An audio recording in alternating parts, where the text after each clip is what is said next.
Hey guys, it's Bahlockaye, and I'm doing a dual commentary today with a friend of mine. He is, KingIntensity. and he's got his own YouTube channel. It's mildly more successful than mine, but it is more successful, so keep that in mind. A little bit. He's the important one in this dual commentary. So, we wanted to talk today about the Xbox One and the PS4, since, I mean, neither of us have done much talking about it in any depth. So,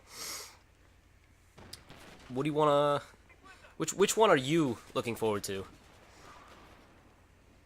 Right now, I'm not exactly sure, but mainly I'm kind of looking forward to Xbox a little bit, just because the Kinect is actually kind of interesting. I mean, like the first Kinect wasn't that great, but it's kind of interesting to see what they're gonna do now with it, just because it's gonna be controlled by your voice and all that, but I'm not exactly sure how great it's gonna be, because maybe it'll be like maybe because like I don't know if you're gonna be like in a game, you're gonna be talking, and all of a sudden it'll just like switch over to something random because you said a word. So Yeah, I don't know how accurate it's gonna be like in that way, but it might be I mean, obtrusive. like it sounds, yeah, because it might be pretty cool though, because it looks like it's pretty good at what it's gonna do.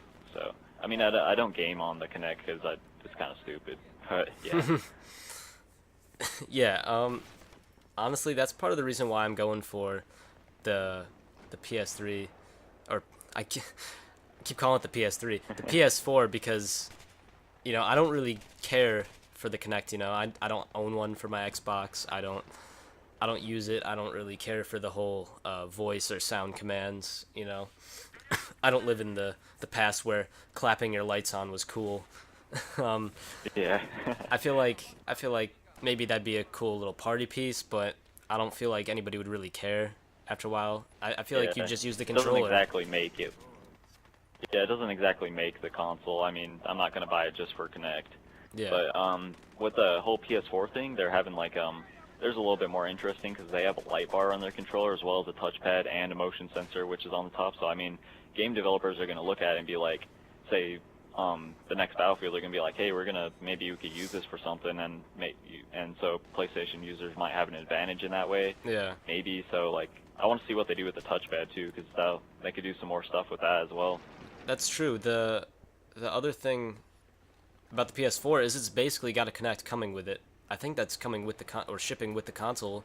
I mean, with all the pictures of, if you look up PS4, you'll see a picture of a controller and a camera bar, and it's like, where's the console? But Yeah, I no, mean, we haven't seen that yet. yeah, I don't feel like the looks of the console are that important to me. I mean, everybody's like, oh, the Xbox looks like a box and it's terrible, but it's like, do you really care? I mean, it's gonna go on your shelf and nobody's really gonna talk about it. Nobody's gonna be like, oh, that Xbox really ugly, you know? So Yeah.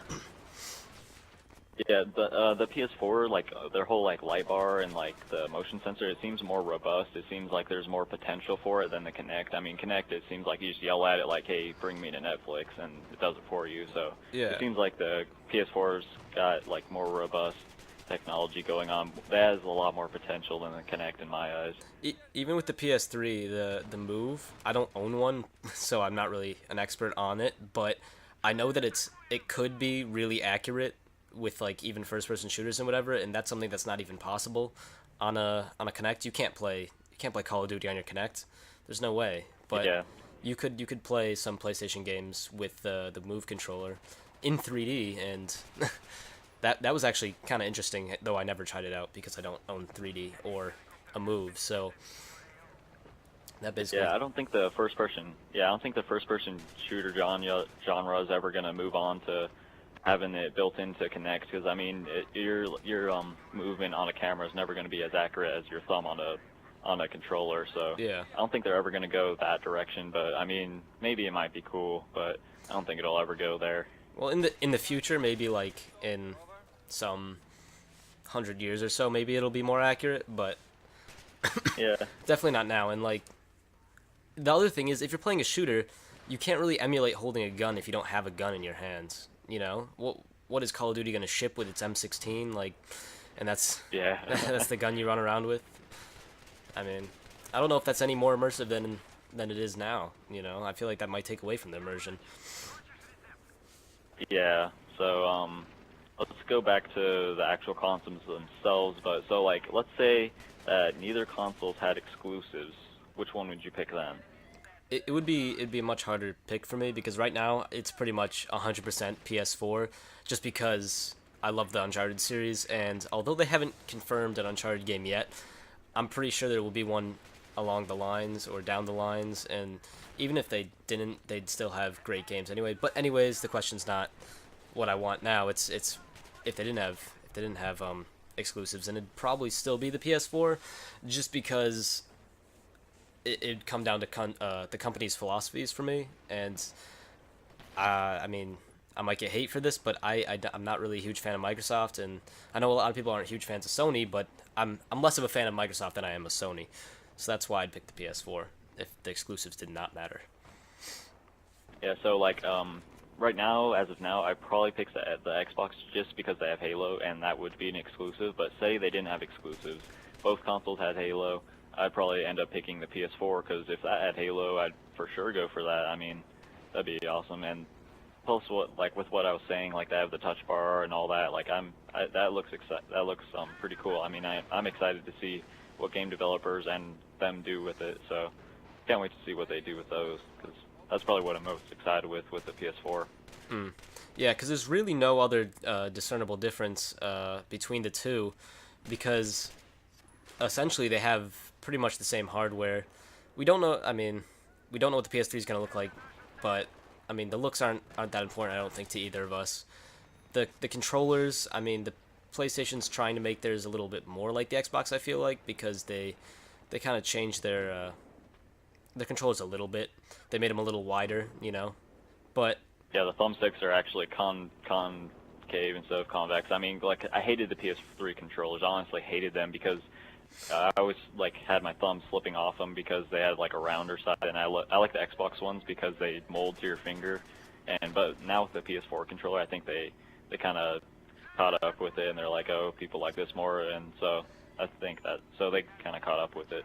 definitely, definitely. I think I honestly, because the PS3 was the first console or the first next gen console I had, so I kind of didn't ever try an Xbox controller, and so I've always had that preference for the PS3 controller. So when they said they were changing up the controller a little bit, I kind of freaked out. But I kind of like what they're doing with the new one. I don't see anything wrong with the new controller. It looks enough like the old DualShock that it should feel like a PlayStation controller rather than like an Xbox clone. And that's Yeah, the Xbox controller. Yeah, the Xbox controller is generally the same. I mean, it looks like in the picture, it looks like it would be huge, but it's actually the kind of the same size as it. They just kind of have a different shape. It looks like a little bit more wider, so like you can grip it better, I guess. definitely. I think what they did, what Microsoft did, was basically they knew that nobody had ever in the history of their company complained about their controller, other than that maybe the original Xbox's controller was too big. So they basically just said, you know what, fuck it, we're gonna release the same controller that looks slightly different, you know. So I think that was a smart move on Microsoft's part. Yeah. So I think we're pretty much done with this dual commentary. You want to wrap it up? Yeah. Thank you guys for watching, and if you like this video, like this video on both channels. That'd be freaking awesome. Though you don't have to if you don't want to. That's usually my philosophy. But if you disagree with us, agree with us, whatever, leave a comment telling us, you know, what you think. And if you haven't subscribed to King Intensity or myself, Bahlockaye, please subscribe, unless you don't want to. And yeah, that's all for this video. See ya. All right. We'll see you guys later.